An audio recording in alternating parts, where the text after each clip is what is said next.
I was in the room in Cleveland last August as Megyn Kelly refined the presidential debate question that rocked the campaign and made her a constant target of Donald Trump's taunts. Now, the anchor's long-awaited interview with Trump is airing Tuesday night at 8 Eastern on the Fox broadcast network in her first primetime special. Here's a preview.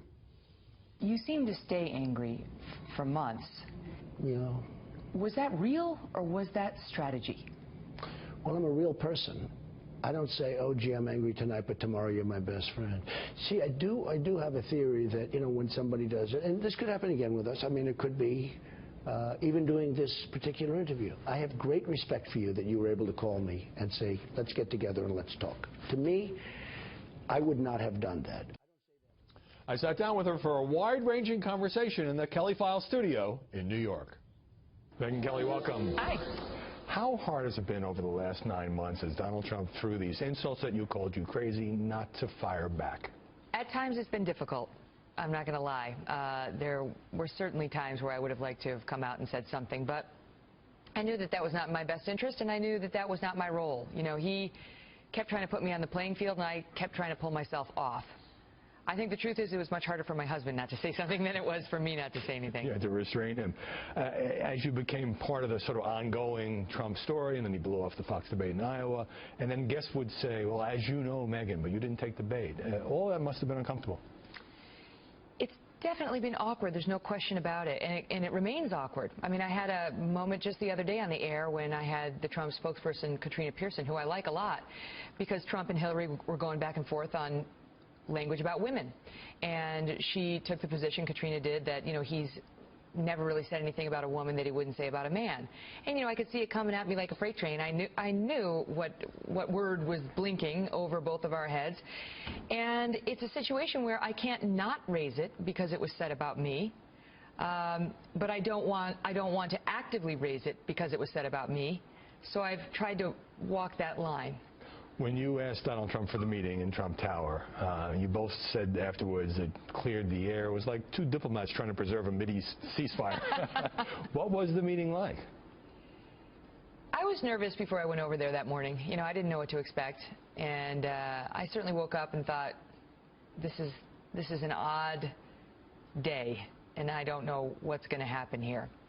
But as soon as I saw him and received a very gracious welcome from him, I knew we'd be fine. You know, I knew that it was going to be that kind of a meeting and not a contentious, adversarial one. Once the interview was announced, there was this media chatter. Megyn's got to wipe the floor with him. Megyn's got to dismember him. What did you make of that? I thought they were missing the point of what was going to happen. You know, I mean, Trump and I have already had very contentious exchanges and what I call the Olympic level of questioning, you know, at those debates. I don't think anybody would accuse me of giving any politician a pass in my interviews. But this is a different setting, and it's a different kind of thing. You know, I don't feel any need to go in there and try to take down Trump, nor did I at those debates. That wasn't my goal at the debates either. My goal here is to have an interesting, compelling exchange with him, and I did. And I think the audience is going to feel that way, too. So when we see it on Tuesday, you say interesting, compelling. I mean, was it contentious? Was it awkward at times? Yes, it was. I would say overall it was cordial, but there were definitely some tense moments and some awkward moments, and moments similar to what I just said. There were some moments where you could see where this conversation was going. There was no way around it, and there we were eye to eye talking about some of the most awkward moments of this campaign. What was in it for Donald Trump to sit down with you finally? I think many things. I think Trump could have gone on and on the way he had been. I don't think he was looking necessarily actively to resolve this or make it stop. I don't think Trump minds acrimony or controversy. You think? Yeah, right. It's not that insightful. But I do. I don't like that. I certainly didn't like being part of the story, and I don't like acrimony, which is odd that I've chosen a job in cable news primetime. But in any event, that's for another day. So I guess I think he saw that he was headed for a possible contested convention at that point, because it was just before he secured the nomination, sure, and a general election, and realized this might be a good time to perhaps bury the hatchet on his end. And perhaps we could show the world that two people who had been mired in this very difficult circumstance could come together and have an affable exchange, you know, affable at least in its tone. I'm sure you've gone over this in your mind, but when you look back at that first debate in Cleveland. You've called women you don't like fat pigs, dogs, slobs, and disgusting animals. Your Twitter account... Only Rosie O'Donnell. For the record, it was well beyond Rosie O'Donnell. Yes, I'm sure it was. Could you or should you have worded that question about women differently? No. I wouldn't change one thing about that question, not for a minute. Everyone on this network is acutely aware, and perhaps you most of all, that Trump's campaign has divided the Fox audience with a lot of passion on both sides. Have you tried to put that out of your mind as you go about doing your show, doing your job? Yes. I mean, I can't, you know, my boss, our boss, Roger Ailes, has always told me, don't go chasing an audience. And so you can't program your show that way. You know, who will I bring in? Who will I alienate? It leads to compromised journalistic choices. So my goal for the past year has been to live up to that promise I made in the only statement I've made publicly about the Trump attacks, which was that I would continue to cover him without fear or favor. And I understood the risks of that, because if you really do cover Trump that way, he does tend to attack you, especially if your name is Megyn Kelly.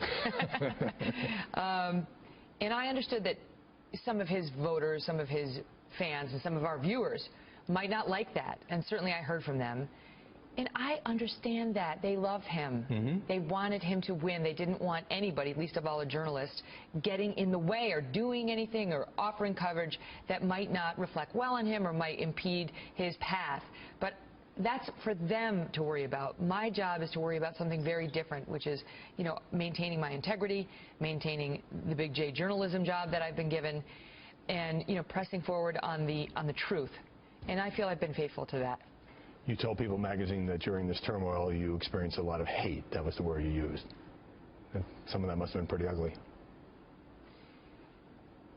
You know, there's no question it's been a difficult year. How much good does it do to sit and wallow in it? Not much. I'm not that kind of person. But yes, I'm also honest. So it's been difficult. It's been dark. I've also had a lot of silver linings. You know, it's brought my husband and me much closer. We were close to begin with, but we've been in the bunker together. Oh, that's interesting. With our 3 kids, and I feel closer to him than I ever have. You feel like there was this huge storm around you, and you were holding on to each other's support to some degree. Yes, and you know, when the you know what hits the fan, you figure out acutely what's most important to you. And I'm somebody who's always worried, as you know, about my own mortality, given my father's death at an early age, so I worry about it anyway. But this put a special point on it, just reminding me what a short time we're here for, Howie, and what really matters. And the things that matter most to me are in my apartment in New York City, my husband and my 3 kids, and to a larger extent, my friends and my extended family. And I have been surrounded by them and their love for the past 9 months in an extra special way. More now of my conversation with Megyn Kelly as we turn from the Trump uproar to the price of fame. Now, the whole Trump controversy and the fallout has undoubtedly made you more famous. You've been on the cover of the New York Times Magazine, cover of Vanity Fair, cover of Variety. 2 of those happened prior to Trump. Okay. To the extent that it has raised your profile, do you enjoy that kind of limelight? No, I can't answer that yes in the way you phrased it, because certainly it was very exciting to see myself on the cover of Vanity Fair. That happened after Trump. That's never been offered to me before. I mean, I'm sure that was connected to the whole dust up. So that was crazy, you know. It's like I saw myself at a newsstand next to a cover of Oprah, who is one of my idols, and I thought, wow, what a thing, you know. But my goal in getting into news was never to be famous. And in fact, there are significant downsides to fame. You know, listen, I'm not going to be a Justin Bieber. Right? I have a great life. I was going to ask you because, and I could ask this of anybody in TV who's achieved a certain success, does fame and money, is there a risk that it distances you from the audience? I don't think so. I think there's a risk it corrupts you as a person, and then that distances you from the audience. But, you know, I think my viewers know I'm exactly the same person as I've always been.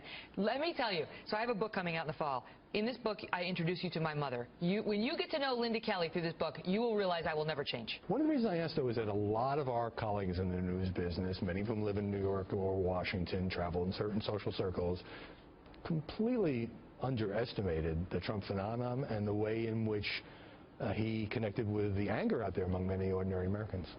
No question about it. I mean, Trump hijacked the Republican Party, and it's been a spectacular spectacle, to behold. I mean, it's really just been amazing. I think what happened this past year is the Republican Party elders did their level best to bring the voters to heel. And what happened instead was the Republican Party voters brought the party to heel and said, no more. This time we tell you what we want. And they got their way. They've been heard now. I think that's actually good for the Republican Party. Whether Trump can get that ball across the finish line, time will tell. Some viewers may not know that you were a practicing lawyer, that you quit, that you took a job as a rookie reporter with the ABC station in Washington and later hired at the Fox Washington Bureau. What possessed you to do that? Well, I, smacked headfirst into the brick wall of unhappiness.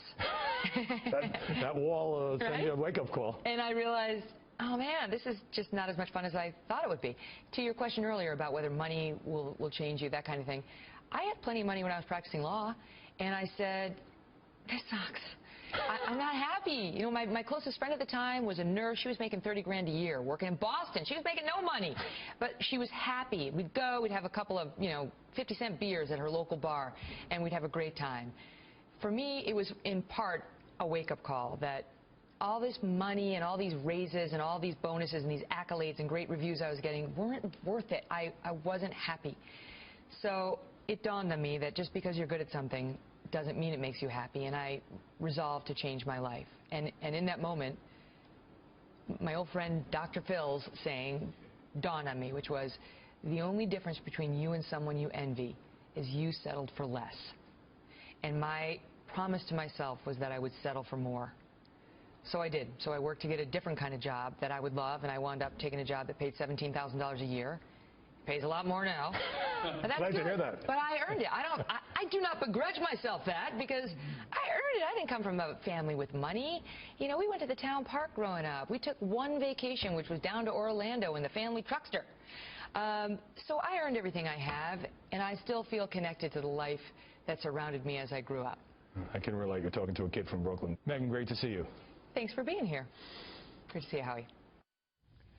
And you can catch Megyn Kelly Presents. It doesn't just involve Trump, but other guests like Michael Douglas on the Fox Broadcast Network Tuesday night, 8 p.m. Eastern.